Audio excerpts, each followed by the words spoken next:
Let's spike podcast. नमस्कार, let's mic सारे जहां से अच्छा में आप सबका स्वागत है। आज हमारे स्टूडियो में प्रांजल सिंह जी मौजूद हैं। आपने मर्चेंट नेवी की जॉब छोड़ी और वापस समाज की मुख्य धारा में आए। यहाँ आपने आखिरी पंक्ति में खड़े समाज के बच्चों के लिए कार्य करना शुरू किया। आप पेशे से वकील हैं और इस पेशे का लाभ उन बच्चों को भी देते हैं। उन बच्चों के साथ क्या गतिविधियां करते हैं और बच्चे कहाँ पहुँचे हैं आज इनके साथ, इसी बारे में आज हम उनसे बातचीत करेंगे। बहुत स्वागत है Pranjal Singh ji. Thank you so much ma'am. Thank you. आपके बच्चे अभी इस वक्त कितने हैं संस्था से जुड़े हुए? जी मैम, देखा जाए तो पूरे राजस्थान का बच्चा आज अभ्युत्थानम की गतिविधियों का लाभ उठा रहा है। हमारी संस्था पिछले 11 वर्षों से शिक्षा के अधिकार कानून की क्रियान्विति पर कार्य कर रही है राजस्थान स्टेट के अंदर, और इसके तहत हम ये कोशिश करते हैं, जो राइट टू एजुकेशन कानून बनाया था केंद्र सरकार ने, कि हर बच्चे तक शिक्षा पहुंचे, क्वालिटी एजुकेशन हर बच्चे को मिले, हर बच्चा सोशल इंक्लूजन का जो सपना देखा था हमारी पार्लियामेंट ने, कि हर बच्चे को हम सामाजिक रूप से समावेश करें हमारी समाज की मुख्य धारा में, उस उद्देश्य की पूर्ति के लिए हमारी संस्था पिछले 11 वर्षों से राजस्थान में कार्य कर रही है। जिसके तहत हम जो हमारे समाज के इकोनॉमिक वीकर सेक्शन जो वर्ग है, मैं आपको बताना चाहूँगा, ये इतना खूबसूरत कानून बना था अपने देश में, जो आर्थिक आधार पर बच्चों को शिक्षा का अधिकार देता था। अगर आर्थिक आधार पर कोई कमज़ोर है, कोई परिवार जिसकी एनुअल इनकम एक स्पेसिफिक लिमिट से कम है, जो कि हर एक राज्य के अंदर एक अलग क्राइटेरिया होता है। राजस्थान में वो क्राइटेरिया 2.5 लाख रुपए प्रति वर्ष है। यदि राजस्थान का कोई परिवार 2.5 लाख रुपए प्रति वर्ष से कम कमाता है, तो वो अपने बच्चे को एंट्री कक्षा के अंदर, ध्यान दीजिएगा, एंट्री क्लास जो होती है किसी भी स्कूल की, प्राइवेट हो या सरकारी में तो आप बिल्कुल, सरकारी स्कूल में तो आपको निःशुल्क शिक्षा मिलती ही है। बिल्कुल, पहली कक्षा से लेकर के इवन अब जो नंदघर जो कॉन्सेप्ट है राजस्थान में, प्री प्राइमरी का भी आ गया है, न्यू एजुकेशन पॉलिसी में भी अब इसको मैंडेटरी कर दिया है।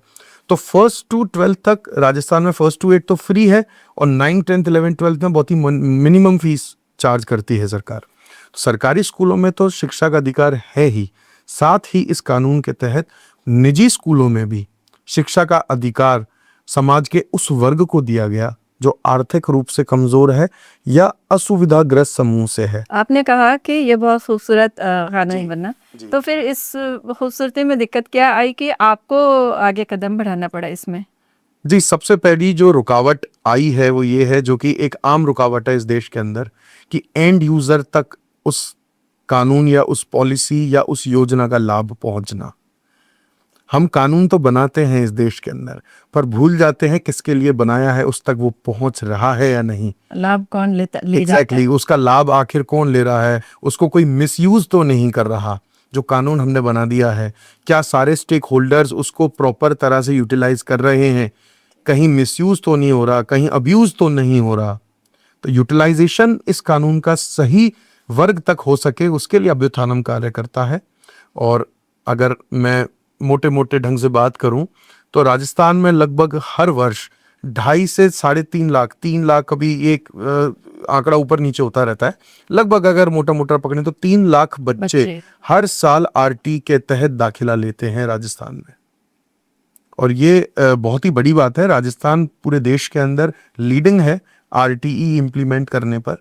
समय समय पे कई चुनौतियों का भी सामना हमको करना पड़ता है। मैं यही जानना चाह रही थी कि आप तो लड़ाई बहुत लड़ते हैं, आप अपनी वकालत का बड़ा हिस्सा इसके साथ जोड़ के रखते हैं, तो क्या दिक्कत कहाँ आती है इसमें?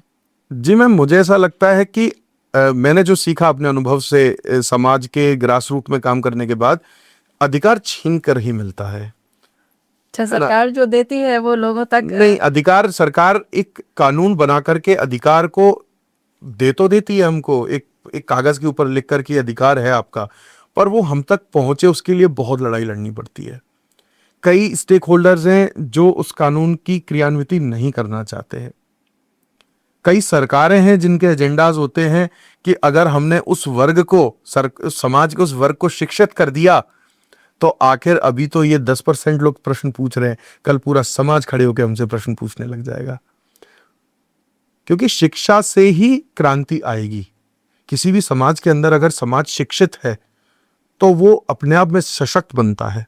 मतलब आप कहना चाह रहे हैं कि ये एक राजनीति है कि अशिक्षित रखो या जो भी योजनाएं हैं उन जी, मुझे ऐसा लगता है, मेरे जो अनुभव हैं पिछले राजस्थान में 2 ही तरह की सरकार आती हैं, है ना, विदाउट नेमिंग देम, उन दोनों ही आइडियोलॉजिकल सरकारों से हम लोग एक लीगल बैटल फाइट कर चुके हैं। लड़ाई शब्द का इस्तेमाल नहीं करूंगा, वो एक लीगल बैटल था। ऑब्वियसली अपनी प्रायोरिटीज और अपने एजेंडेज होते हैं, हर गवर्नमेंट का अपना एक एजेंडा होता है। हो सकता है इनका भी एक ऐसा रहा हो। जैसे 2016 में जब सरकार थी तो उन लोगों ने सिर्फ बीपीएल को ही इकोनॉमिक वीकर माना, जबकि हम अच्छे से जानते हैं कि इस देश के अंदर आखिरी बीपीएल सर्वे 2001 में हुआ था और उसके बाद जो 2011 का सोशो इकोनॉमिक कास्ट सेंसस हुआ उसका डेटा आज तक जारी नहीं हुआ है। और आप समझिए कि उन्होंने जो वीकर सेक्शन की परिभाषा थी उसको इस तरह से मोड़ दिया कि वो सीधा सीधा सेक्शन 2E जो आरटीए की सेक्शन 2E है जिसमें वीकर सेक्शन की परिभाषा दे रखी है, वो सीधा उसका उल्लंघन था।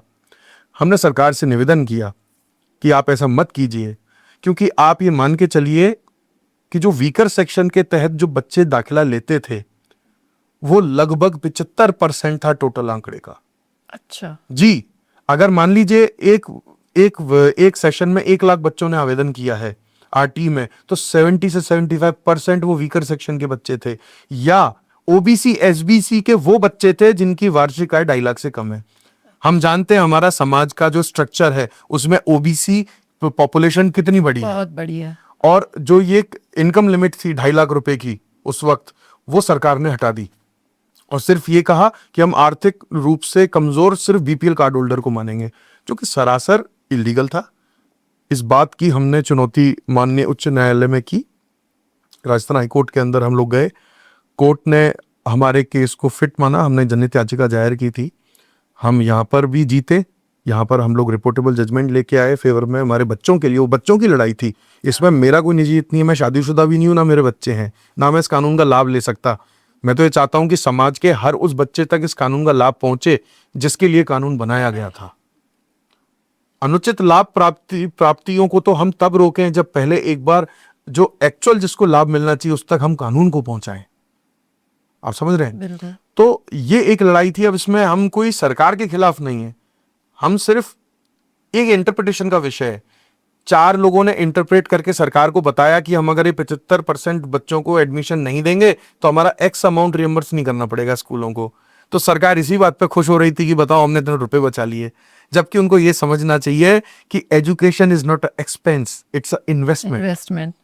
शिक्षा इन्वेस्टमेंट है, शिक्षा खर्चा नहीं है किसी सरकार के लिए।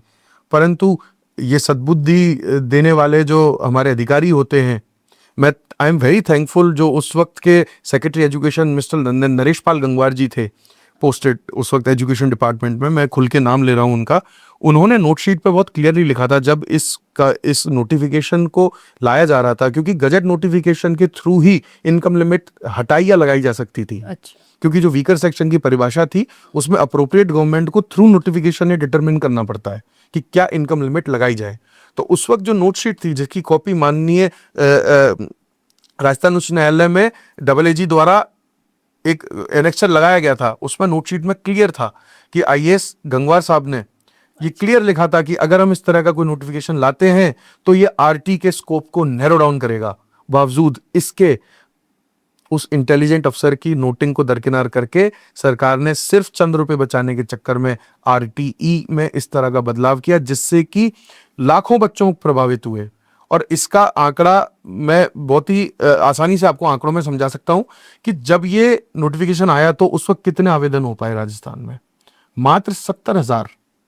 और जैसे ही हम केस जीते, सरकार सुप्रीम कोर्ट गई, हमको कोई पूरे लड़ाई लड़ने में 6 महीने लगा। हम तब लॉ स्टूडेंट्स थे, हमारे पास पैसा नहीं था, हमारे पास किसी प्रकार की कोई फंडिंग नहीं थी। आई एम वेरी थैंकफुल कि उस वक्त जो वकील थे, आज ऑनरेबल जस्टिस अनुरूप Singh ji, he is right now honorable judge of Assam High Court. He helped us pro bono to fight that PIL, and in Supreme Court, Advocate Karuna Nandi, she fought our case pro bono, and Mr. Anup Singhi, now Honorable Justice Anup Singhi, he then represented our case in Supreme Court free of cost. So we are very grateful, because we are very grateful to such people जिन्होंने हमारे इस public interest को समझा और हमारे साथ लड़ाई लड़ी सुप्रीम कोर्ट तक। और 16 दिसंबर 2016 को हम ये ऑनरेबल सुप्रीम कोर्ट में केस जीते, और आप देखिए उसके बाद राजस्थान में 3 लाख से ज्यादा बच्चों के एडमिशन हुए। तो आप ये देख सकते हैं कि जब वो कानून बदला गया तो इम्पैक्ट क्या क्रिएट हुआ, 4 टाइम्स ज्यादा बच्चे 4 टाइम्स ज्यादा बच्चे आए। और ये आप ये आरटीआई के थ्रू आंकड़े आप कभी भी निकाल सकते हैं। मैं जो भी बोल रहा हूँ मैं बहुत श्योरिटी से बोल रहा हूँ कि उस वक्त 70,000 आवेदन थे और वहां से सीधा 3 लाख क्रॉस किया था। तो इस तरीके की जो टैक्टिक्स सरकार ने की थी वो पूरी तरह से विफल रहे। अल्टीमेटली हम उस बच्चे के लिए लड़े, राजस्थान के उस समाज के लिए लड़े जो वेल टू डू नहीं है आज, ठीक है, जो कहीं ना कहीं पिछड़ा हुआ है, आज समाज की मुख्य धारा से दूर है। और उसके बाद आप देखिए कोरोना काल आया, कोरोना काल के अंदर दूसरी सरकार बदली हमारे प्रदेश के अंदर, उस सरकार ने भी एक नया कानून निकाल दिया। कुछ फेवर में आया या आपको मुश्किल ही आई? बिल्कुल मुश्किलें खड़ी कर दी। जो मुद्दा आज भी माननीय राजस्थान हाईकोर्ट में आज भी लंबित है, पर उसमें एंट्री मॉडल आज हमारे फेवर में है, जिसकी वजह से आज दोनों एंट्री लेवल सरकार को एडमिशन देना पड़ रहा है। इसमें क्या क्या नया लेकर आई थी? वहां पर भी एक किसी बुद्धिजीवी अधिकारी ने कोई ज्ञान दिया सरकार को कि कैसे खर्चा काटा जाए सरकार का। मतलब मुझे समझ नहीं आता, सिर्फ राइट टू एजुकेशन ही एक ऐसा खर्चा है जिससे राजस्थान सरकार कर्जे में जा रही है पिछले 10 सालों से। और फ्री का जो बांट रही है और हर साल बांटती जा रही है और बढ़ाती जा रही है, चुनाव जीतने के बाद भी फ्री चल रहा है। एडमिशन लेने के बाद वो बच्चा वोट नहीं दे सकता मैडम, क्योंकि वो बच्चा 18 साल का नहीं है, वो बच्चा छोटा है। अच्छा। अगर वो लाभ वोट में कन्वर्ट हो रहा होता तो शायद वो एक्सपेंडिचर नहीं होता किसी भी सरकार के लिए, मुझे ऐसा लगता है।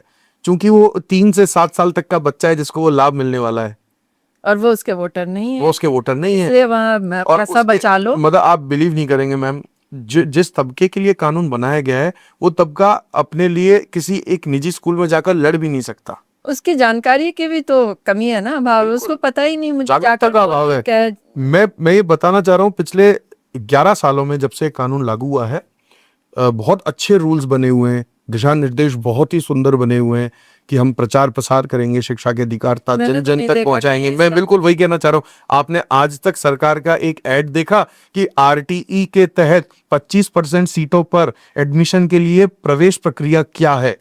नहीं, आज तक ऐसा विज्ञापन नहीं देखा। लेकिन ये विज्ञापन जरूर देखा होगा कि आज माननीय शिक्षा मंत्री ने लॉटरी निकाली, इतने बच्चों के एडमिशन हुए। क्योंकि विज्ञापन क्यों नहीं दे रही? इसका विज्ञापन क्यों नहीं दे रही सरकार आपके हिसाब से? प्रक्रिया की सरकार की प्राथमिकता बच्चों को क्वालिटी एजुकेशन देना है ही नहीं, चाहे वो सरकार किसी भी आइडियोलॉजी की हो। बच्चों को एजुकेशन नहीं देना चाहती, बिल्कुल नहीं देना चाहती। मैं पिछले 11 वर्षों से दोनों तरह की सरकारों को देख चुका हूं। हमने कई मीटिंग्स में मिल करके पर्सनली, हमारी कोई लड़ाई नहीं है, हम इस देश के नागरिक हैं, हम भी उस समाज के हिस्सा हैं। एक एनजीओ होने के नाते हमारी एक जिम्मेदारी है कि हम सरकार के लिए फैसिलिटेटर बने, कि अगर सरकार कोई एक योजना लेके आई, एनजीओ का काम क्या है, उसको जन जन तक पहुंचाना। क्योंकि सरकारी मशीनरी पूरी अगर इतनी एम्पावर्ड होती तो एनजीओ की जरूरत ही नहीं थी समाज के अंदर। एनजीओ की जरूरत क्यों है? क्योंकि हम सरकार को वक्त वक्त पे बताएं कि माई बाप ये आप गलत कर रहे हैं, या इसको ऐसे नहीं ऐसे कीजिए, तब वो जन जन तक पहुंचेगा। हमको विरोध के स्वर देखा जाता है, के रूप में देखा जाता है। अगर कोई भी एनजीओ, हमारे पास आखिरी चारा होता है जनहित याचिका लगाना। मैं सिर्फ इसलिए जनहित याचिका नहीं लगाता कि मैं एक वकील हूं पेशे से। मैंने शायद आज तक अपनी खुद की जनहित याचिका आर्ग्यू भी नहीं की। मेरा इंटेंशन मेरी दुकान चलाना नहीं है वकालत की। मेरा इंटेंशन ये है कि उस मुद्दे को माननीय न्यायालय के संज्ञान में लाना और सरकार का कोर्स करेक्शन करवाना है।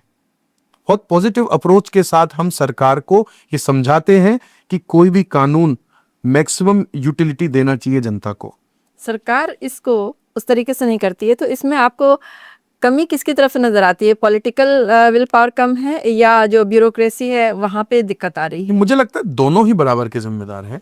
मतलब ब्यूरोक्रेसी को अगर आप बाय द बुक देखें तो bureaucracy is not suppose to do what is unlawful, right. और एक वर्ड मैं यूज करूंगा, अनइथिकल।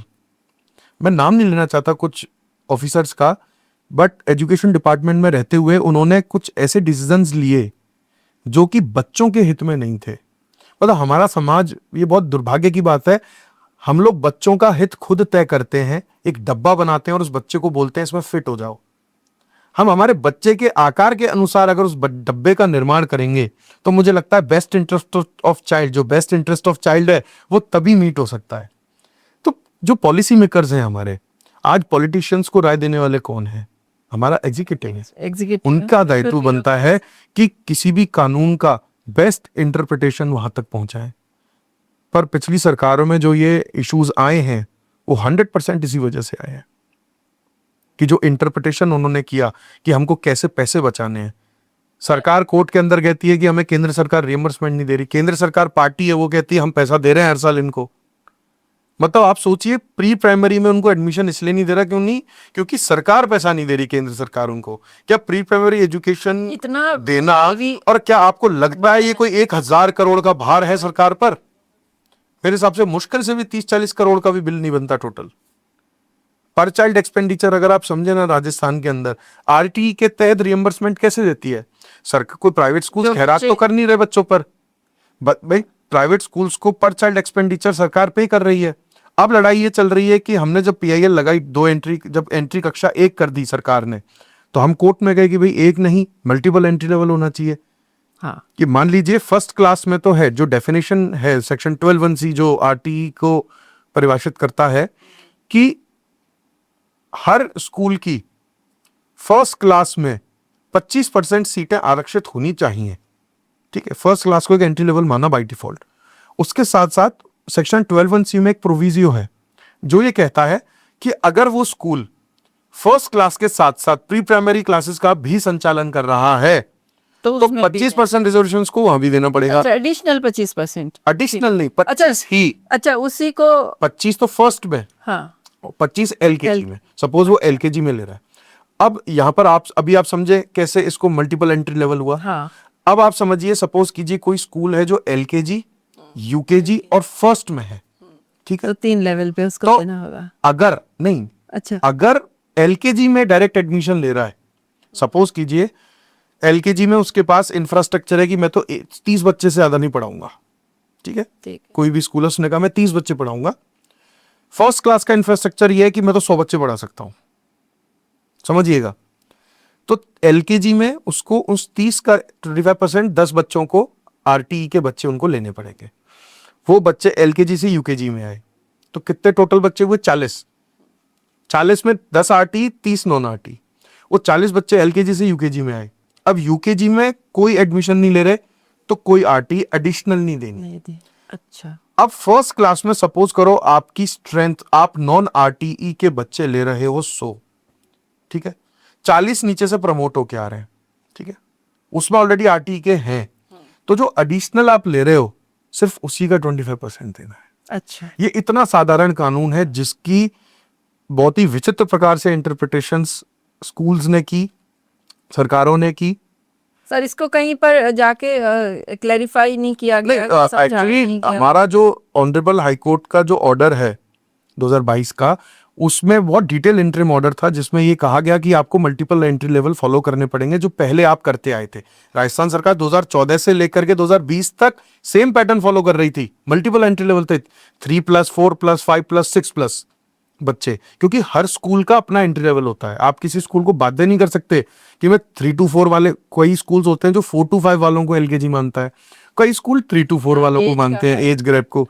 तो इस वजह से सरकार ने इतने अच्छे नियम बना रखे थे ऑलरेडी, पर कैसे करके एडमिशन रोके जाएं, तो किसी ने ज्ञान दिया उनको कि भाई आप तो इसको एक ही कर दो कि हम तो 6+ पे देंगे। अच्छा, एज तो लिमिट। और सबसे ज्यादा एडमिशन प्री प्राइमरी में होता है, तो फिर से आंकड़ा बच्चों का 3 लाख से घट के वापस वो 1-1.5 लाख पे आ गया। अब इंटरिम ऑर्डर हमने लिया, प्राइवेट स्कूल्स फिर अपील में चले गए तो फिर माननीय न्यायालय की सिंगल बेंच ने बोला कि नहीं, आप एक 2 एंट्री लेवल होंगे, फिक्स कर दिया उसको।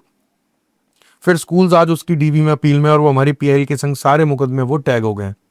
अब फेट ऑनरेबल हाई कोर्ट के हाथ में है कि ऑनरेबल हाई कोर्ट अब क्या मानता है। तो इस पर मैं ज्यादा कमेंट नहीं कर सकता कि क्या सही है क्या नहीं है, क्योंकि मैटर सब जुडिस्ड है ऑनरेबल कोर्ट में।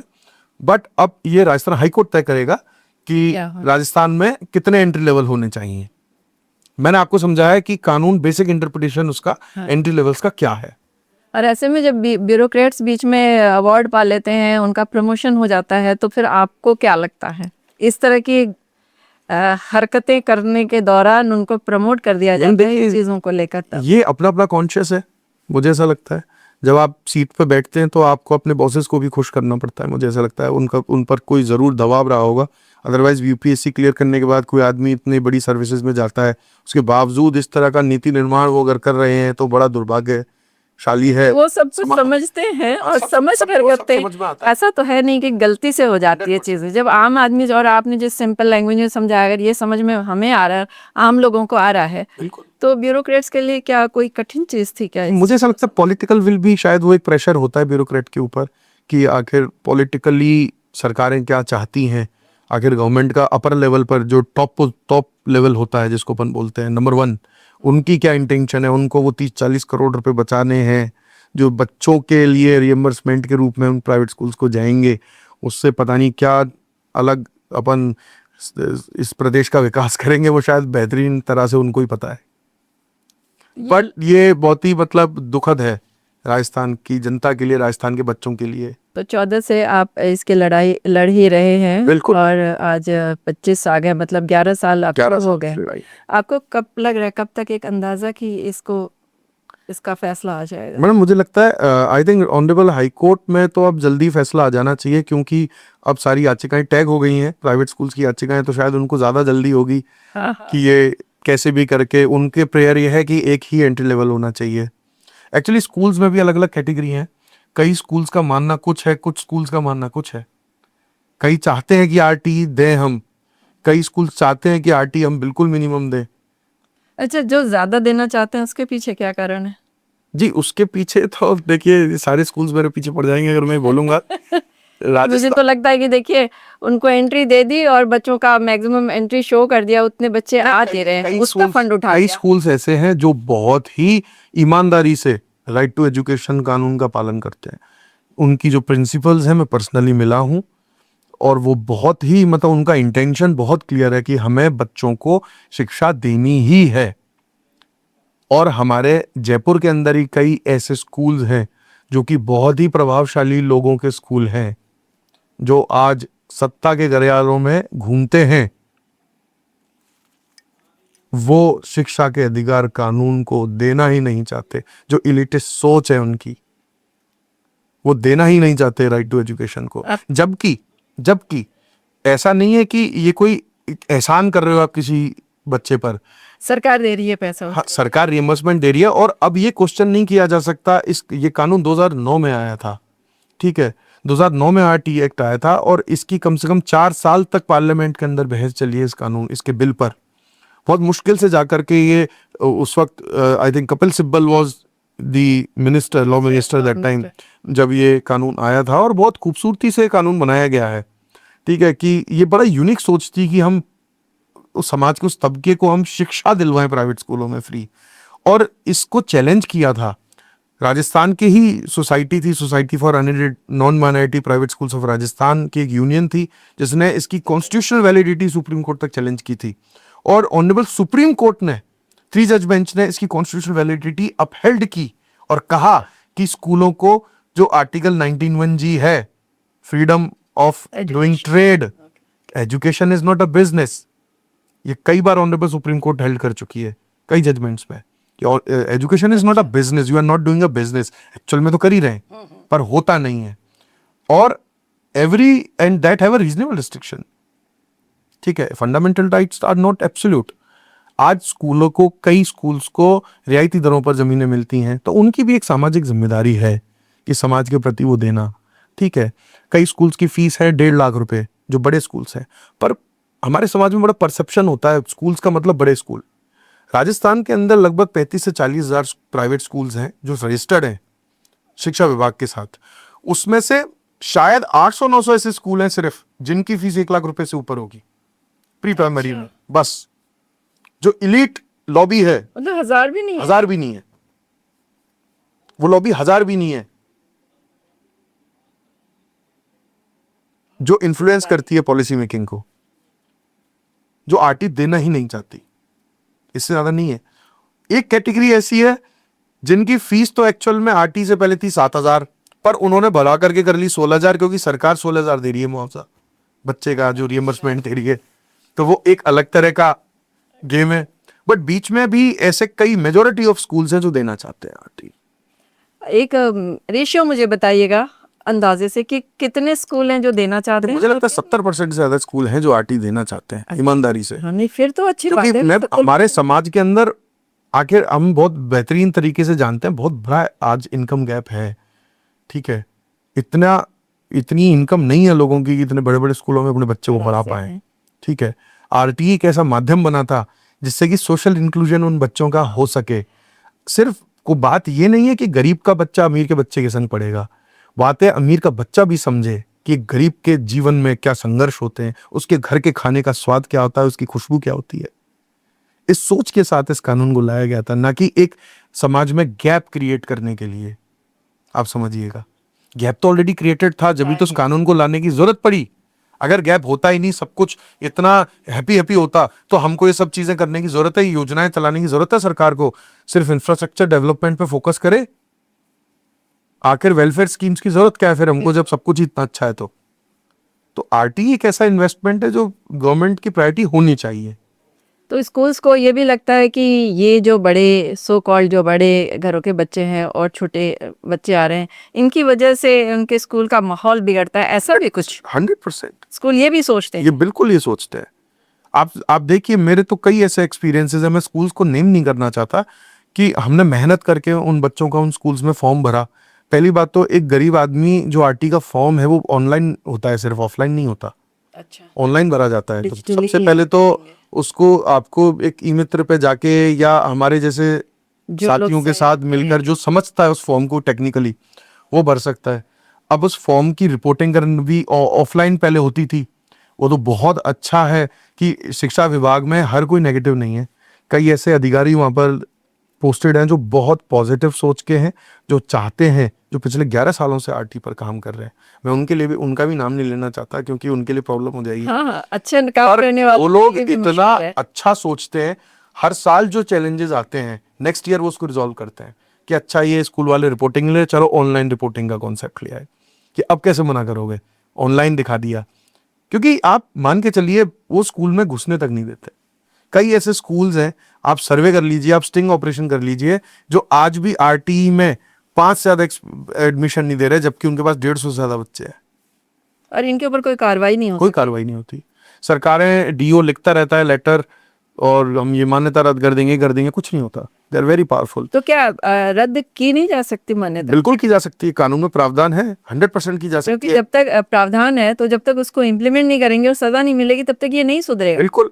और मैं कहता हूं कि अभी भी ये 2 एंट्री लेवल वाला जो अभी इशू चल रहा है, अभी भी डीओ जयपुर ने कई ऐसे निजी स्कूलों को, 28 से ज्यादा नाम है मेरे पास, जिसमें कि कई ऐसे स्कूल्स हैं जिनका मैंने अभी जिक्र किया था, जो कि जुड़े हुए हैं डायरेक्ट इनडायरेक्टली सत्ताधारी लोगों के साथ। उन स्कूल्स के खिलाफ भी कार्रवाई आगे उन्होंने प्रपोज कर रखी है कि अगर आप ये फॉलो नहीं करोगे, ऑनरेबल कोर्ट का ऑर्डर नहीं फॉलो करोगे, तो हम नहीं करेंगे। और आप सोचिए वो स्कूल्स तक उस ऑर्डर की कंप्लाइंस नहीं कर रहे हैं। आप सोचिए किस लेवल पर इनके हौसले बुलंद हैं। और उस ब्यूरोक्रेट का या उस अधिकारी का क्या होगा, ये भी एक सवाल तो रहता है ना। मुझे लगता है कई पॉलिटिशियंस हैं ज्यादा जिनके स्कूल्स हैं। नहीं, लेकिन जो अधिकारी इनके विरुद्ध कार्रवाई करने की बात कह रहे हैं, उनकी स्थिति तो यहाँ पर जाकर बहुत, मुझे ऐसा लगता है मैम, जो हो सिर्फ जाती है। खाना पूर्ति कर रहे हैं, ताकि अगर ऑनरेबल कोर्ट पूछे कि आपने क्या किया, तो उनको बताने के लिए कुछ होना चाहिए कि देखो हमने कागज चलाया था। सब कुछ बहुत लिपाप होती है, इसलिए इतने नियम कानून और सजा के प्रावधान के बाद भी ये चीजें वैसी ही चल रही हैं, इनमें कोई बदलाव नहीं है। जी बिल्कुल। आप बच्चों को स्कूल में जोड़ने के लिए, इस तरह के बच्चों को जी आपका क्या प्रयास रहता है?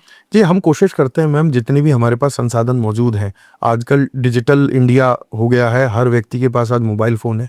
हम प्रयास करते हैं कि कैसे भी हम उन तक पहुँचें, उनको इस कानून के बारे में बताएं, ये बताएं कि आखिर क्या दस्तावेज लगते हैं, क्योंकि आप अगर बात करें तो उस गरीब तक तबके के पास आज भी ये समस्या है कि कईयों के पास अपडेटेड आधार कार्ड नहीं है, बच्चों के आधार कार्ड नहीं है, इनकम सर्टिफिकेट कैसे बनेगा, तो उनको कई चीज़ों के लिए गाइड करना पड़ता है, तो जो हम आपके लोग कोशिश अब्दुल करते हैं। की तरफ से जी बिल्कुल, हमारी से- आरटीई हेल्पलाइन हमने एक अच्छा। अपनी चलाई हुई है, 9828238238 करके। पर बीइंग अ प्राइवेट एनजीओ, हमारे पास विदाउट एनी फंडिंग हम लोग जो कर सकते हैं वो कर पा रहे हैं अपने लेवल अपनी पर। Personal capacity. जी बिल्कुल, जो कर रहे हैं हम अपनी पर्सनल कैपेसिटी में कर रहे हैं, क्योंकि इसको प्रचार प्रसार करने के लिए गवर्नमेंट कोई फंड नहीं देती। अभी अगर आरटी की पब्लिसिटी के लिए फंड होता तो मुझे लगता है 1000 एनजीओ अभी ये कार्य कर रही होती। मैं डिमीन नहीं करना चाहता एनजीओ को, बट 100% अभी कम से कम 100 से ज्यादा एजेंसीज होती हैं जो इसके प्रचार प्रसार का कार्य ले चुकी होती हैं अपने पास। लेकिन शिक्षा के क्षेत्र में तो बहुत सारे एनजीओ काम कर रहे हैं जो आए दिन फंड्स लेने आते हैं बच्चों के साथ, बच्चों के बड़े दुखी चेहरे दिखाकर, और कि हम इनको पढ़ा रहे हैं, जो झुग्गियों में पढ़ा रहे हैं, जो पट्टी में पढ़ा रहे हैं, और उनको जरूरत क्यों पड़ रही है आज भी कर उन रहे युक्तियों में पढ़ाने की? और फिर उसके बाद बीच में जाकर थर्ड फोर्थ में कहीं एडमिशन दिला रहे हैं। नहीं, मैं वही, मेरा प्रश्न है कि आरटीई इतना अच्छा कानून आया है कि बच्चों को प्रारंभिक रूप से ही शिक्षा में जोड़ दिया जाता है, एंट्री लेवल के साथ ही उन बच्चों को जोड़ा जाता है। ठीक है, तो मैं तो अपील करता हूँ, सभी कई एनजीओज हैं अब तो राजस्थान में जो आरटीई के लिए भी कार्य कर रही हैं, और मैं तो हमेशा हर एक से ये अपील करता हूँ कि बच्चों को एक जो ऑर्गेनाइजेशनल एजुकेशन सिस्टम है उससे जोड़ना ही पड़ेगा आपको। हाँ। आप कितना भी बच्चों को ट्रेनिंग दे दो, बिल्कुल ठीक है, आपको उनको ऑर्गेनाइजेशनल जो जो स्कूल की एजुकेशन है वो स्कूल की ही है। ठीक है, जो बोर्ड परीक्षा पास करके सर्टिफिकेट मिलेगा ना, वो एक इवनिंग ट्यूशन से नहीं मिल सकता। अगर आप सोच रहे हो इनको मैं साक्षर बना दूं, बस इतना कर दूं कि पढ़ने लिखने सीख जाएं, तो मैं बता दूं आज बीटेक किया हुआ व्यक्ति भी बेरोजगार घूम रहा है, बेरोजगार घूम रहा है, या उसके बीटेक मतलब मैं किसी कार्य को छोटा नहीं बोल रहा, बट उनकी शिक्षा मतलब उसकी जो एजुकेशनल क्वालिफिकेशन की कॉम्पिटेंट जो उसकी नौकरी होनी चाहिए, मेरा जो कहने का मतलब है वो नहीं कर रहा। नहीं, लेकिन देखिए जो बच्चे 7-8 साल के 10 साल के हो गए हैं जी, अब उनको तो प्राइमरी लेवल पे आप कहाँ एडमिशन? नहीं, उसके लिए सरकार आरटीई एक्ट में प्रावधान है कि आप सरकारी स्कूल में ब्रिजिंग के थ्रू उनको अप्रोप्रिएट एज ग्रुप के अकॉर्डिंग क्लासेस मिलती हैं। अच्छा। और ब्रिजिंग का कॉन्सेप्ट है, सरकार किसी बच्चे को शिक्षा के अधिकार से वंचित नहीं कर सकती। अगर कोई व्यक्ति 10 वर्ष का है और उसको शिक्षा प्राप्त करनी है, तो आप किसी भी सरकारी स्कूल में जाइए, आपको एज अप्रोप्रिएट क्लास में भर्ती मिलेगी, और आपको जो गैप है आपका 6 वर्ष से लेकर के 10 वर्ष का, जो आपने शिक्षा आपकी छूट गई है, उसके लिए स्पेशल ब्रिजिंग का प्रावधान सरकार को करना पड़ता है। ये बात अलग है कितना हो रहा है, पर ये कानून है आरटीई एक्ट के तहत कि ब्रिजिंग के माध्यम से उस बच्चे को वो लोग लेकर के आते हैं बराबर में। लेकिन पर प्राइवेट स्कूल्स में ये नहीं है। जो आरटीई एक्ट 25% जो एडमिशन मिलता है वो सिर्फ एंट्री लेवल पर मिलता है। अच्छा, वहाँ ब्रिजिंग के लिए वहां ब्रिजिंग का कोई मतलब ऐसा नहीं है कि कोई थर्ड क्लास में सीधे जाके आरटी में एडमिशन ले ले अगर सेकंड तक पढ़ता आ रहा है। अच्छा। इसके पीछे लॉजिक था कि किसी बच्चे को आप बचपन से ग्रूम कर सकते हो उस एनवायरनमेंट के लिए। अगर कोई बच्चा 10 वर्ष की उम्र तक कहीं किसी सरकारी स्कूल में पढ़ के प्राइवेट स्कूल में आ रहा है, तो प्रैक्टिकल रियलिटी ये है कि उसके लिए वह सर्वाइव करना बहुत मुश्किल होगा, चीजों को समझना। और बट अगर कोई बच्चा अपनी स्कूल शिक्षा की शुरुआत कर रहा है और शुरुआत से ही उस वातावरण को देख रहा है, तो उस बच्चे के लिए जेलअप होना, जिस सामाजिक समावेश की मैं बात कर रहा हूँ, वो बहुत आसान हो जाएगा। तो नीति निर्माताओं ने बहुत खूबसूरती से इस कानून को बनाया है कि क्यों करना है और क्यों नहीं करना है। हमको बेस्ट इंटरेस्ट ऑफ चाइल्ड देखना है कि आखिर बच्चा इस पूरे प्रोसेस में ट्रॉमेटाइज नहीं होना चाहिए। उस बच्चे को ये नहीं लगना चाहिए मैं गलती से यहाँ आ गया जहां मैं बिलोंग नहीं करता। कहने का अर्थ है पढ़ाई के अलावा बच्चों के लिए दूसरी एक्टिविटीज भी करते हैं। नन्हे कलाकार जी, उसमें बच्चों को क्या सिखाते हैं? कला से जुड़ी किन किन के तरह की गतिविधियां बच्चे करते हैं? जी, नन्हे कलाकार की जब हमने शुरुआत की थी तो हमारी सोच ये थी कि जिस मदारी बस्ती में हम लोग कार्य करते थे उन बच्चों को हमने प्राइवेट स्कूल्स में जोड़ा था। तो हमारा मानना यह था कि इनको कैसे हम और आर्टिस्टिक बनाएं और किन किन एक्टिविटीज से इनको जोड़ें। हम लोगों को लगता था कि कई मूलभूत चीजें थी जो वो बच्चे अफोर्ड नहीं कर पा रहे थे। आज ठीक है, स्कूल में फीस माफ हो गई आपकी, पर यूनिफॉर्म का खर्चा देना पड़ता है, ठीक है, स्कूल बैग आपको अफोर्ड करना है, स्कूल की वाटर बॉटल। मैं उस तबके की बात कर रहा हूँ जो ये भी अफोर्ड नहीं कर सकता। हाँ, मदारी तो बस्ती पूरे बिल्कुल, बच्चे खाना बहुत बदोश गरीब हैं। ये कौम है। और हम लोगों ने फिर सोचा कि इनके लिए कोई एक फंड रेजिंग करते हैं, तो उस सोच से हमने नन्हे कलाकार की शुरुआत की कि क्यों ना कुछ दिवाली क्रिएटिव्स और बनाएं। और वो बच्चे, कितने साल पहले की आप? ये 2017 में हमने सबसे पहले नन्हे कलाकार की शुरुआत की थी। और ये सोच थी कि वहां वो मदारी का खेल दिखाते थे वो बच्चे। मतलब एक साधारण आम बच्चा वो ट्रिक नहीं कर सकता जो उसके ब्लड में थी वहां के बच्चे के। तो हम ये दिखाना चाहते थे समाज को कि देखो हमारे बच्चे कम नहीं है, हमारे बच्चे भी उतने ही टैलेंटेड हैं। इनका जो टैलेंट है वो आप में नहीं है, जो वो मदारी की ट्रिक दिखाते थे। तो हमको लगा कि इसको हमको एक मुख्य धारा में शोकेस करना चाहिए। तो गार्डन थिएटर में हमने जयपुर के लोगों को बुलाया और उनके एक छोटा सा एक कार्यक्रम किया, 4 घंटे का, नन्हे कलाकार। उससे जो हमने फंड रेज किया उन चीजों को बेच के, वो हमने फिर मदारी बस्ती के ही वेलफेयर पे खर्च किया। वो दीपावली का मौका था मुझे जी बिल्कुल, दीपावली का मौका था। तो हमने ऐसे करके शुरू किया। फिर उसके बाद हम खुद लॉ ग्रेजुएट हुए, तो फिर खुद के करियर की राह पकड़ते पकड़ते थोड़ा समय बीता, कोरोना काल आ गया। फिर 2022 में वापस से ये सोच आई कि क्यों ना जो गाड़ी हमारी रुकी हुई है उसको आगे बढ़ाया जाए, और नन्हे कलाकार की वापस शुरुआत की। और कैंसर पीड़ित बच्चों के लिए हमने वो फंड रेज किया। हमारा जो नन्हे कलाकार का कॉन्सेप्ट है, इसमें हम राजस्थान की आर्ट एंड कल्चर को राजस्थान के बच्चे से रूबरू कराना चाहते हैं। आप देखिए, आज हमारे राजस्थान की जो कलाएं हैं, मैं बहुत एक छोटा सा एग्जांपल देता हूँ। खाट होती थी एक जमाने में घरों में, आज 3 BHK फ्लैट्स, 2 BHK फ्लैट्स के जमाने में आजकल बेडरूम फ्लैट है, खाट फ्लैट नहीं है। हाँ जी बिल्कुल। राजस्थान में 3 बेडरूम फ्लैट, 2 बेडरूम फ्लैट। खाट आप आते जाते देखिए, खाट पड़ी होती आज है की घरों के पीढ़ी ने शायद खाट देखी ही नहीं है। जो शायद ग्रामीण परिवेश से हैं, वो तो भी देख पा रहे हैं बच्चे, अगर कभी गांव जाते होंगे देखते होंगे कि खाट है। खाट वीवर्स का क्या हुआ, जो खाट बनाते थे उन कलाकारों का क्या हुआ, उस कला का क्या हुआ। राजस्थान की गली गली में कला है। तो हमारा ये उद्देश्य था कि हम जयपुर के मेन स्ट्रीम बच्चों को उस कला से रूबरू कराएं, नन्हे कलाकार के माध्यम से राजस्थान के आर्ट एंड कल्चर को प्रमोट करें। मैं खुद भरतपुर से बिलोंग करता हूं, और मतलब सॉरी टू से, बट हमारे जो कल्चर है भरतपुर का, जो हमारा कल्चर है, वो 99% उत्तर प्रदेश का जो आगरा और मथुरा का जो ब्रज जो क्षेत्र है, हमारा कल्चर बहुत डिफरेंट है। यहाँ के मारवाड़, ढूंढार, हाँ हाँ, भरतपुर लोग और उत्तर प्रदेश ही समझते हैं, हाँ, है राजस्थानी, समझते। पर हम कल्चरली थोड़ा डिफरेंट है, हम ब्रजवासी हैं। तो मुझे भी नहीं समझ थी। जब नन्हे कलाकार मैंने शुरू किया, तब मुझे पता चला राजस्थान का संगीत कितना गजब है, यहाँ की भाषा कितनी यूनिक है। जो यहाँ के संगीत के जो वाद हैं, वाद्य यंत्र जो है हमारे, मतलब जब मुझे ही नहीं पता था, तो हमारी इस पीढ़ी को कैसे पता होगा जो आज सिर्फ स्कूल, मोबाइल और उस तक सीमित रह गई है। तो इस सोच के साथ हमने ये कहा कि राजस्थान के आर्ट एंड कल्चर को हम जन जन में प्रमोट करते हैं, और सिर्फ बच्चों में ही नहीं, बच्चों के माँ बापों को भी हम लेके आए, और एक ऐसा होलिस्टिक वे में एक फेस्टिवल क्रिएट करें कि उसको भी अच्छा लगे। अगर पेरेंट्स भी आ रहे हैं तो उनको लगे यार कि ये भी हमारी 90s के या 80s के या 70s की हमारी यादें हैं, उस तरह के। तो हमने इसको थोड़ा कल्चरली रिच बनाया, डिफरेंट डांस फॉर्म्स, कुछ अच्छे म्यूजिकल बैंड्स जैसे कबीर कैफे, इंडियन ओशन आने हमारे पास परफॉर्म करके गए, and they perform it very in a nominal way. एक फंड रेजर की तरह ही ये सारे आर्टिस्ट हमको सपोर्ट करते हैं। यही पूछने वाली थी कि ये तो बहुत कॉस्टली पड़ता होगा, तो नहीं, इसका they are so kind, they are very kind, these artist are very kind. इन्होंने कभी हमसे इतना कमर्शियल चार्ज नहीं किया। जो बेसिक कॉस्टिंग उनका होता है, आना जाना रहना, वही सिर्फ हमसे चार्ज करते हैं। और इस बार हम सोनम महापात्रा जी को हमने इस बार इनवाइट किया है। अभी इस बार किस से किस तारीख तक है या कब है ये प्रोग्राम? इस बार हम 24 और 25 दिसंबर को ये करने जा रहे हैं 2025 में। और वेन्यू अभी तक हमारा है होटल क्लार्क्स आमेर, जो हम लोगों ने वेन्यू फाइनल किया है, होटल क्लार्क्स आमेर में इस बार हम करेंगे। लास्ट ईयर हमने जवाहर कला केंद्र किया था, तो हम लोगों को कई चैलेंजेस वहाँ फेस करने को मिले।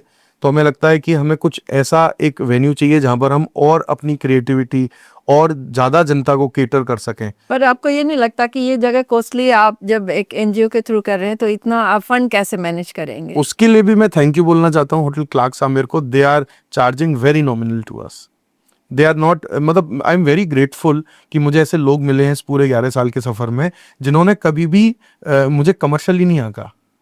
और आई थिंक हमारी नीयत भी कभी कमर्शियल नहीं रही अभ्युत्थानम को ये तो लेकर। उन्होंने देख ली है, 11 साल में उन्होंने भी आपको परखा है। हाँ, क्योंकि देखिए अगर हमको इस एनजीओ के माध्यम से अपना रोजगार चलाना होता तो शायद आज हम भी BMW या बहुत बड़ी बड़ी गाड़ियों में घूम रहे होते। हमारा रोजगार चलाने के लिए हमारे पास हमारी वकालत दी है ईश्वर ने, और उसके माध्यम से हम लोग अपना रोजगार अर्जित करते हैं। और एनजीओ का सिर्फ हमारा, और मैं आपको बताना चाहूंगा हमारा जो संस्था है वो पूरा ट्रांसपेरेंट फंडिंग पर वर्क करता है। हमारे पास हमारे फेस्टिवल की खुद की करेंसी मॉडल है, हमारा जो पेमेंट सोल्यूशन है वो खुद का है। आप अगर वहां पर आएंगे तो आप उस पेमेंट मॉड्यूल के थ्रू ही पेमेंट करेंगे, आपको पता होगा आपने कितना रुपया किसको दिया है और उसका कितना पोर्शन डोनेशन में गया है और कितना पोर्शन वेंडर को गया है।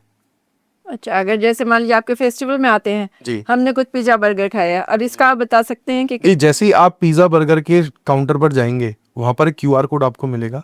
आप हमारा जो एप्लीकेशन है उसको ओपन करेंगे, आप अपनी ही UPI से उसको पे कर सकते हैं और वो आपको दिख जाएगा। जैसे ही आपने सपोज 25 रुपए का बर्गर लिया फॉर एग्जाम्पल, तो वो 25 रुपया वेंडर को गया, तो आपको दिखेगा कि 5 रुपए गया डोनेशन और 30 रुपया गया बर्गर वाले के पास। ये जो ट्रांसपेरेंसी उसमें शो हो रही है, 100% इसको वो आप फॉलो करते हैं। 100% वो बैक एंड पर जो हमारी स्टॉल्स हैं, हम लोग स्टॉल्स बेचते नहीं है। हम लोग वो फेस्टिवल नहीं है जिससे हमको स्टॉल बेच करके कमाना है। हम हमारे जो ब्रांड्स हैं जिनसे हम लोग एसोसिएट करते हैं, जो हमारी सोच, हमारी आइडियोलॉजी, हमारा जो फंड रेजिंग एम है, वो उस आइडियोलॉजी को सपोर्ट करने आते हैं हमारे लिए। तो जयपुर के जितने बड़े फूड ब्रांड्स हैं सबको मैं थैंक यू बोलता हूँ, वो हमको सपोर्ट करते हैं और वो लोग रेवेन्यू शेयरिंग मॉडल पर हमारे साथ काम करते हैं। हमारा ये उद्देश्य है कि कोई भी व्यक्ति अगर हमारे फेस्टिवल में जुड़े उसको कभी भी नुकसान नहीं होना चाहिए, चाहे वो होटल क्लार्क अमीर क्यों ना हो। हाँ, हम ये एक्सपेक्ट करते हैं कि वो हमसे कमर्शियली कमाए नहीं, हाँ, एक्स्ट्रा ना वो हमसे कमाने की ना सोचे, बट लॉस हम ये भी नहीं चाहते कि वो लॉस में जाए। देखिए मैम, हर चीज को आज चलाने के लिए एक मिनिमम कॉस्टिंग होती है, कॉस्टिंग मीट आउट हो जाए, आप इतना कॉस्टिंग मीट आउट हो जाए और हमारे लिए भी वो ओवर प्राइस ना रहे। क्योंकि मैम अब हम लोग पूरा अकाउंट पे ही वर्क करते हैं, we do not deal with cash at all. अच्छा, nobody can accuse me of taking cash in last 11 years. हम हमेशा अकाउंट में पैसा लेते हैं, सरकार को उसका GST देते हैं। अगर स्पॉन्सरशिप है तो उसके अकॉर्डिंग होता है, अगर CSR फंडिंग है तो उसके अकॉर्डिंग होता है। क्योंकि हमको पता है कि हम अगर सही गलत की बात करते हैं तो सबसे पहले शुरुआत घर खुद से करनी चाहिए सही चलने की, तभी हम किसी को कुछ बोलने के लायक रहते हैं। बिल्कुल। अच्छा, वो आपका जो कार्यक्रम है जी नन्हे कलाकार, इसमें बच्चे क्या क्या परफॉर्म करते हैं, जी मैम, नन्हे कलाकार क्या करेंगे? जी मैम, नन्हे कलाकार में जैसे लास्ट ईयर हमने मांगनियार कम्युनिटी के बच्चों को प्रमोट किया था। मांगनियार कम्युनिटी हमारे राजस्थान की एक ऐसी कम्युनिटी है जिनको गंधर्वों का वंशज कहा जाता है। हमारे हिंदू धर्म में कई विभिन्न प्रकार की योनियां मानी गई हैं, जिनमें से जैसे मनुष्य एक योनि है, देवता एक योनि है, ऐसे गंधर्व एक योनि है। वो गंधर्वों के वंशज हैं जो मांगनियार कम्युनिटी है। और वहां ऐसा कहा जाता है कि मांगनियार का बच्चा भी अगर जब पैदा होकर रोता है तो वो सुर में रोता है। तो मैं बहुत फैसिनेटेड था इस कम्युनिटी से। तो लास्ट ईयर हमने मांगनियार के 25 बच्चों का एक ग्रुप बनाया, उनको ट्रेनिंग दी और उनका परफॉर्मेंस हमने नन्हे कलाकार में कराया, जिसके तुरंत बाद राजस्थान यूथ फेस्टिवल में उन बच्चों ने वापस माननीय मुख्यमंत्री महोदय के सामने परफॉर्म किया और आज भी वो बच्चे विभिन्न प्रकार के कार्यक्रमों में परफॉर्म करते हैं। पहली बार आपके यहाँ किया था? बिल्कुल, सीखा। सबसे पहले हमारे यहाँ किया। I am very grateful to Devu Khan Manganiyar sahab, जो कि मांगनियार सिडक्शन में भी परफॉर्म करते हैं, जो रॉयस्टन नेबल सर का है IP। तो देवू खान जी ने हमको बहुत ज़्यादा सपोर्ट किया हर तरह से, और हम उन मांगनियार बच्चों का टैलेंट हमारे जयपुर के बच्चों को दिखा पाए, ये हम बहुत ग्रेटफुल थे। और अभी हम जो बच्चों को जोड़ते हैं हमारे फेस्टिवल में मैम, हम इतने प्रकार की आर्ट वर्कशॉप्स वहाँ पर कंडक्ट करते हैं। लगभग 30 से ज़्यादा यूनिक आर्ट वर्कशॉप्स वहाँ पर होती हैं। अभी भी चल रही हैं? जी मैम, अभी जब फेस्टिवल होगा तब हम करेंगे। और फेस्टिवल के प्रमोशंस में भी हम इस बार हमने सोचा है कि राजस्थान के स्कूल्स में भी जाके हम बच्चों को आर्ट से जोड़ें और वहाँ पर उनके संग कुछ आर्ट एक्टिविटीज हम लोग किस तरह की conduct आर्ट करें। एक्टिविटी? आर्ट के काफी फॉर्म्स हैं। जी, आर्ट के जैसे कई फॉर्म्स हैं। जो हमारा ये डोमेन है स्पेसिफिकली आर्ट का, जो मेरी कलीग है रिद्धि, वो हैंडल करती हैं। तो उन्होंने जो अभी तक सोचा है, जैसे ब्लॉक प्रिंटिंग है, आज राजस्थान में हमको जयपुर में GI टैग है सांगानेर और बगरू को, ठीक है। वो ब्लॉक कैसे बनता है, प्रिंटिंग कैसे होती है, बगरू का कलर कैसे बनता है, हम वो बच्चों को समझाएं, ठीक है। आज मुलेला आर्ट है, ठीक है, पिच वही आर्ट है, ऑब्वियसली एक बच्चे के लिए करना बहुत मुश्किल है उसको, पर वो एक फैसिनेट करता है कि वाओ, ये कि कैसे वो मिनिएचर पेंटिंग्स होती हैं। पॉटरी तो एक बड़ी बेसिक सी चीज़ है। अभी मैं एक बहुत बड़े इंटरनेशनली रिनोन्ड आर्टिस्ट है, उनसे मैं मिला था, तो आप देखिए वो अंगूठे के जितने साइज की पोट्री बनाते हैं, मिनिएचर पोट्रीज। अच्छा। हाँ, तो वो फॉर्चुनेटली इस बार नन्हे कलाकार में आएंगे और सिखाएंगे कि वो होती कैसे है। तो बच्चे इस तरह की एक्टिविटीज से रूबरू होंगे। कई हमारा जो टेक्सटाइल है राजस्थान का, बांधनी मेकिंग, बांधनी कैसे बनती है, तो वो सारा कुछ पूरा नन्हे कलाकार के अंदर रहता है। मैम बच्चों के लिए इसके आगे क्या सोचा है आपने? मैम अभी तो फिलहाल राजस्थान के बच्चों के लिए हमें सोच रहे हैं कि जो बच्चे, सबसे पहले तो शिक्षा, दूसरा स्वास्थ्य है, और तीसरे पे आते हैं उनके अधिकार, मौलिक अधिकार। तो आने वाले समय में हम सोच रहे हैं कि हम स्कूल्स के साथ एक ऐसा कार्यक्रम बनाएं जिसमें हम बच्चों को एडमिनिस्ट्रेटिव और लीगल एड पहुंचाएं, प्रोवाइड करें। हम उन बच्चों का इंतजार ना करें कि वो कॉलेज में आएंगे और खुद समझेंगे। मुझे ऐसा लगता है हमको बहुत इनिशियल स्टेज से ही बच्चों को कम्युनिटी सर्विस, आजकल कई स्कूल्स में हम देखते हैं एनएसएस और एनसीसी और कई स्काउट्स हैं, वो लोग कई तरह की कम्युनिटी सर्विसेज करते हैं। तो हम भी कुछ एक ऐसे मॉडल पर वर्क कर रहे हैं जिसमें हम सरकारी और प्राइवेट स्कूल्स दोनों के बच्चों के साथ इस तरह की गतिविधियां करें जिसमें वो बच्चे अवेयर हों। वो बच्चा जिस दिन स्कूल से बाहर निकले उसको ये समझ होनी चाहिए वोट डालने से पहले, जब वो 18 साल का हो, कि मेरे अधिकार क्या हैं, ठीक है, सरकार के दायित्व क्या हैं, क्या वो फॉलो कर रहे हैं, क्या वो नहीं कर रहे हैं। मतलब हमारे समाज का बच्चा सिर्फ सोशल मीडिया और रील से बाहर निकल के वास्तविकता अपनी देश की बागडोर समझ, व्यवस्था का मूल्यांकन वो कर व्यवस्था का मूल्यांकन करे, उसकी अकाउंटेबिलिटी उसको तय करवाना आना चाहिए। आज हमारी पीढ़ी अगर इस पर वर्क करेगी, मुझे लगता है अगर 1000 बच्चों के संग शुरू किया और 100 बच्चे भी इसमें इतने एक्टिव हुए कि बिल्कुल उनको ये समझ में आया कि नहीं, हमारी सरकार की जवाबदेही है हमारे प्रति, जो कुछ भी हमें मिल रहा है वो खैरात नहीं है, वो वेलफेयर स्टेट का हम पार्ट है, हम अभिन्न अंग हैं, we the people of India. तो हम ये चाह रहे हैं कि अब हम डेमोक्रेसी को मजबूत करने के लिए हमारे बच्चों को एडमिनिस्ट्रेटिव और लीगल एड देना हम लोग शुरू करें स्कूल्स में, सरकारी और प्राइवेट दोनों, ताकि वो अपनी लड़ाई खुद लड़ सके, हम उसको इतना सशक्त बनाएं। चलिए, बच्चों की बात हो गई। अब इसके आगे मैंने आपका प्लांटेशन वाला प्रोजेक्ट देखा है, जयपुर में आप कर रहे हैं, शहरी इलाकों में जिस हिसाब से प्लांटेशन होता है, जयपुर के, मैं तो राजस्थान के और देश के भी कहना चाहूँगी। अब मतलब पूरा देश जंगल बन चुका होता, जिस वृहद स्तर पे प्लांटेशन हर साल होता है।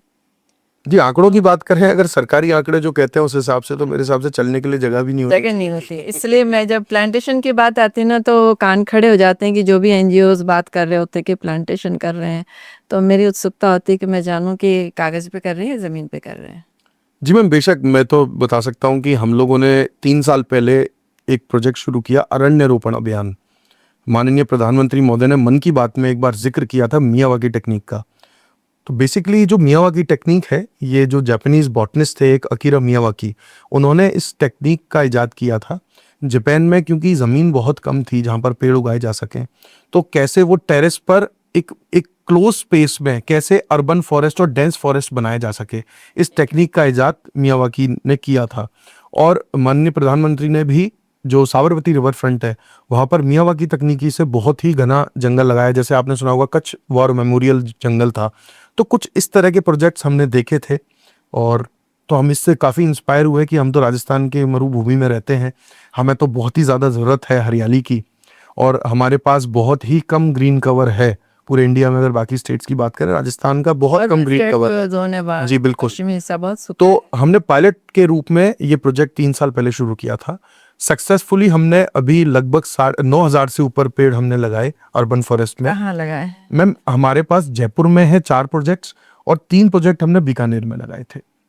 बीकानेर में हमने बीपीसीएल के साथ ये किया था, और डिविजनल कमिश्नर डॉक्टर नीरज के पवन जी के साथ भी हमने वहाँ पर उनके जो कार्यालय परिसर था वहाँ पर हमने 700 पेड़ों का एक मियावाकी फॉरेस्ट लगाया, जो आज बहुत बड़ा हो चुका है। उसको बाद में IG police mister Om Prakash ji ने उसको बहुत अच्छे से मेंटेन किया। तो ये एक मिसाल थी कि कैसे प्रशासन अगर इंटेंट दिखाए तो कुछ भी बदलाव होना संभव है। समाज के अंदर।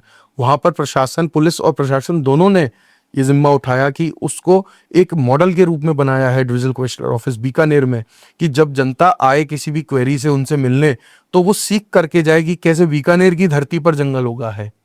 और अगर मैं आपको अपडेट करूंगा फोटोज के साथ कि कैसे वो पिछले 2 सालों में कितना अच्छा उसका ग्रोथ हो चुका है।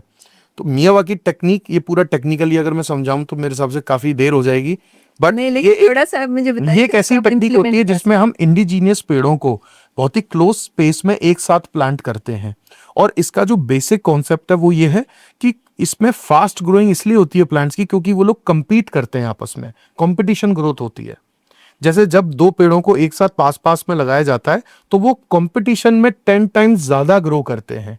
जैसे किसी व्यक्ति को अकेला खड़े करके बोल दिया जाए कि आप ये कार्य कीजिए और 4 लोगों को बोला जाए कि आप ये कार्य कीजिए, शायद 4 लोग उस कार्य को बहुत ही जल्दी से कर देंगे। तो कंपटीशन एक क्रिएट होता है दोनों में। जैसे एक आदमी अकेला रन कर रहा है, उसके साथ साथ अगर मैं 5 और धावकों को दौड़ाऊंगा तो शायद उसकी स्पीड बढ़ेगी कि वो compete करेगा दूसरे वाले रनर से कि यार मैं इससे तेज भागूं, मैं इससे जल्दी उसको फिनिश करूं।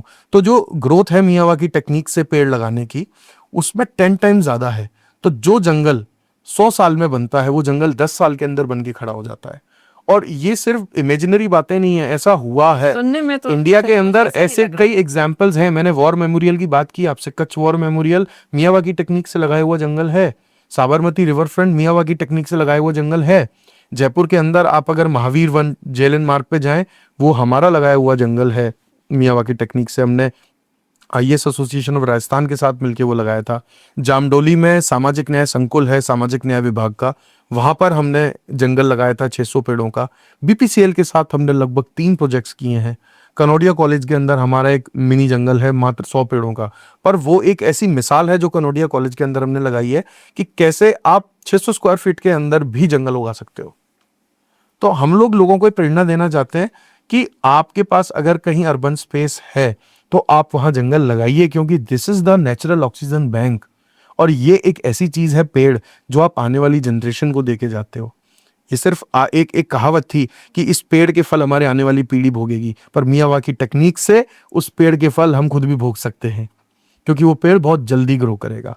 और जिस तरह से क्लाइमेट चेंज हो रहा है, मुझे लगता है हमको इसी प्रकार की मैकेनिज्म्स को अडॉप्ट करना पड़ेगा। और शहरों में ज्यादा जरूरत है, क्योंकि शहरों में मकान काफी हैं, सघन है, बिल्कुल, और मल्टीपल बिल्डिंग है, तो जनसंख्या और बढ़ जाती है। उसके हिसाब से ऑक्सीजन चाहिए, ग्रीनरी चाहिए, सारी चीजों की आवश्यकता है। हम लोग कोशिश कर रहे हैं कि इसको हम लार्ज स्केल पर करें। हम कई कॉर्पोरेट्स को भी पिच करते हैं CSR के तहत इस प्रोजेक्ट को करने पर अभी तक हमको सफलता नहीं मिली। बट हमारे जो मॉडल हमारा 3 साल में क्रिएट करना था हमको, क्योंकि इसकी सबसे खूबसूरत बात है इसमें पेड़ों को मेंटेन नहीं करना पड़ता ज्यादा लंबे समय तक, सिर्फ 3 साल तक आपको मेंटेन करना, उसके बाद पेड़ सेल्फ सस्टेन हो जाता है। तो 3 साल आपका हो गया, अब 3 जी हमारा मॉडल तैयार है। अब हम कोशिश करेंगे कि लोगों तक पहुंचे, जुड़े, कॉर्पोरेट्स तक पहुंचे, उन कंपनीज तक पहुंचे जो CSR के तहत हमारे साथ ये पार्टनरशिप में एक बड़े स्तर पर ये प्रोजेक्ट हम इम्प्लीमेंट कर सके। अरण्यरोपण अभियान जो हमारा है, तो शिक्षा, स्वास्थ्य, पर्यावरण, हम कोशिश करते हैं समाज का,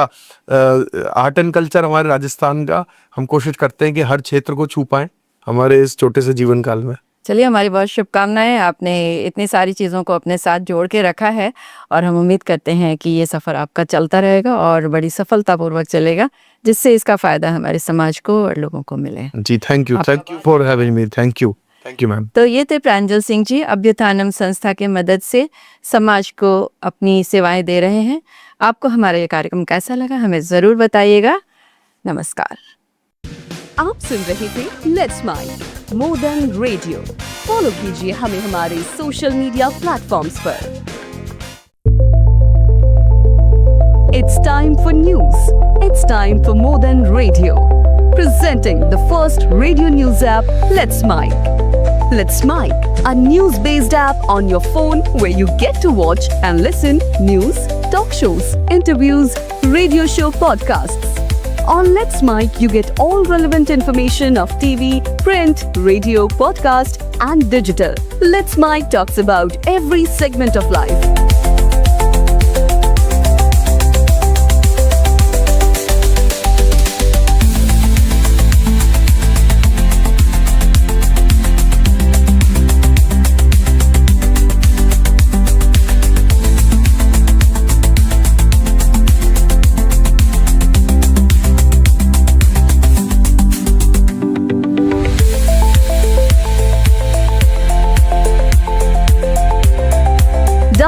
app now from Play Store. Available both on Android and iOS mobile phones. Follow us on YouTube, Instagram, Twitter, LinkedIn, Facebook, Telegram, WhatsApp, Snapchat. Let's talk, let's connect, and let's smile.